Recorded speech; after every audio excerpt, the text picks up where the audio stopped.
ملا معین الواعظ کاشفی نے لکھا ہے کہ وہ جو سانپ تھا نا غار ثور میں، وہ 600 سال سے بیٹھا ہوا تھا۔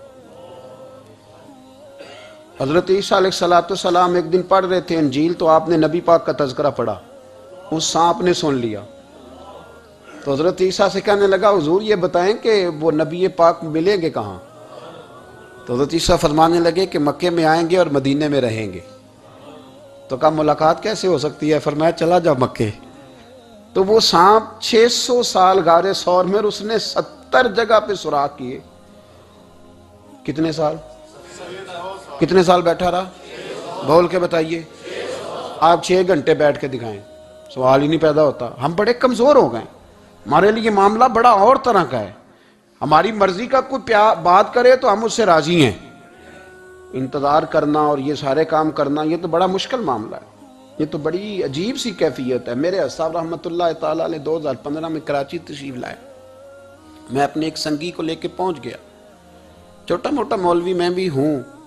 صبح میں 7 بجے کے 8 بجے ہم وہاں پہنچ گئے، حضرت آرام فرما رہے تھے، نمازیں انہوں نے اندر ادا فرمائی ساری، ظہر بھی ہوئی، پھر عصر بھی ہوئی، پھر مغرب بھی ہوئی، پھر عشاء بھی ہوئی۔ عشاء کے بعد وہ سنگی ہم سے کہنے لگے کہ آپ کتنا انتظار کریں گے؟ تو میں نے کہا کہ انتظار تو کرتا ہے بڑا آدمی، بڑے لوگ انتظار کرتے ہیں، تو چھوٹے لوگ تو اطاعت کرتے ہیں، ہم چھوٹے ہیں تو ان کی مہربانی ہے، اگر زیارت ہو جائے تو تب بھی ٹھیک ہے، اگر وہ کہیں نہیں ملنا۔ میرے سنگی ساتھ موجود تھے، صبح سے گئے اور عشاء کے بعد کا وقت آ گیا، نہیں انہوں نے ملنا تو پھر بھی ٹھیک ہے، وہ ہس بولے تھے وہ مہربانی، نہیں تو اساں تے لاڑ ہی لڑاونے نے، اس کی مہربانی ہے، اگر بات ہو جائے تو ٹھیک ہے ورنہ کوئی معاملہ نہیں۔ تو عشاء کی نماز کے بعد انہوں نے ہمیں یہ کہا کہ پیغام آیا کہ محفل میں جہاں حضرت جا رہے ہیں وہیں ملاقات ہوگی۔ تو ہم نے کہا یہ بھی بڑی نعمت ہے، جلوہ دیکھنا بھی بہت بڑی سعادت ہے، اس لیے کہ ہمیں پتہ ہے کہ وہ کیفیت کیا ہے، وہ رنگ کیا ہے، ان کا انداز کیا ہے۔ پیچھے جا کے بیٹھ گئے تو پھر ان کا حکم آیا کہ اس کو ذرا آگے آئے۔ جب میں اسٹیج پہ گیا تو فرمانے لگے مجھے سویرے ہی پتا تھا آپ آ گئے، کوئی عرض نہیں، اتنا کوئی انتظار تو بندہ کر ہی لیتا ہے۔ اب یقین کریں وہ دن کی جو لذت ہے نا وہ آج تک گئی نہیں طبیعت سے، وہ سرور گیا نہیں۔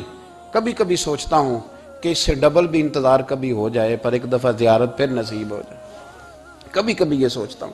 600 سال وہ سام بیٹھا رہا، 600 سال 600 سال اور 70 اس نے سوراخ کیے غار ثور میں، لیکن وہ بھی عاشق تھا نا۔ اور یہاں معاملہ یہ تھا کہ ابوبکر صدیق دعا مانگ کے گئے تھے کہ میں نے کسی کو موقع نہیں دینا، ایک میں ہوں گا دوسرا میرا یار ہوگا۔ وہ غار ثور کی تو لذت یہ والی تھی، ایک میں ایک میرے محبوب۔ اس نے 70 سوراخ کیے ہوئے تھے، جناب ابوبکر صدیق نے کہا حضور آپ ٹھہریں، میں ذرا بھی آیا صفائی کر کے۔ تو نبی کریم علیہ السلام رکے تو حضرت ابوبکر صدیق نے کہیں پگڑی پھاڑ کے رکھی، کہیں چادر پھاڑ کے رکھی، اتنے سوراخ بند کیے تو جو ایک رہ گیا وہاں ایڑی رکھ دی۔ تو اب وہ سام بھی شکوہ کرنے لگا کہ یار تو بھی کوئی نرالا ہی عاشق ہے کہ میں نے تو کسر ہی کوئی نہیں چھوڑی تھی، 70 سوراخ کیے تھے اور تو نے بھی کمال ہی کر دی ہے، یہ سارے ہی بند کر دیے، جو بچ گیا اس پہ ایڑی رکھ دی۔ اس نے پتہ نہیں کتنے ڈنگ مارے۔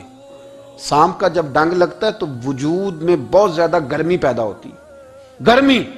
حضرت ابوبکر صدیق کے بارے میں ہمارے شارحین نے لکھا روئے نہیں، وجود اتنا گرم ہوا کہ آنسو ٹپک پڑے۔ نبی کریم صلی اللہ علیہ وسلم نے فرمایا ہٹا نا ذرا پیر، پھر انہوں نے ہٹایا تو میرے مصطفیٰ میں لعاب دہن لگایا۔ ملا معین الواعظ کاشفی رحمۃ اللہ علیہ فرماتے ہیں کہ جب انہوں نے قدم ہٹایا نا تو پھر وہ سانپ باہر نکلا، اپنا سر نکالا اور کھڑا ہو کے حضور کا دیدار کرنے لگا۔ تو نبی کریم نے فرمایا تیرا کام ہو گیا، اب تو جا، مجھے اور ابو بکر کو رہنے دے۔ تو نکل گیا۔ یہ کیفیات ہے، یہ محبت ہے، یہ وارفتگی ہے، یہ سوز ہے، یہ درد ہے۔ یارو یہ میں کہا کرتا ہوں کہ یہ چیز جینے کا بھی مزہ دیتی ہے، مرنے کا بھی مزہ آتا ہے، مرنے کا بھی مزہ، سرور آتا ہے انسان اس میں جب یہ کیفیات شامل ہوتی ہے نا، رنگ اور ہوتا ہے، درد اور ہوتا ہے، ذائقہ اور ہوتا ہے، کیفیت اور ہوتی ہے، پھر کوئی شوق نہیں رہتا اعلیٰ کپڑوں کا، بڑی گاڑی کا، لمبے چوڑے معاملات کا۔ پھر تو انسان ڈھونڈتا پھرتا ہے کوئی مجھے محبوب کی بات سنائے، کوئی اس کی شان میں کوئی شعر سنائے، کوئی اس کا ذکر سنائے، کوئی مل جائے نا کبھی کہ میرے تار چھیڑ دے، کوئی ملے، کوئی بات کرے، کوئی ذکر کرے۔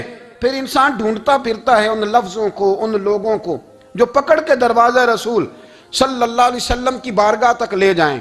بڑا پیار کیا میرے کریم محبوب۔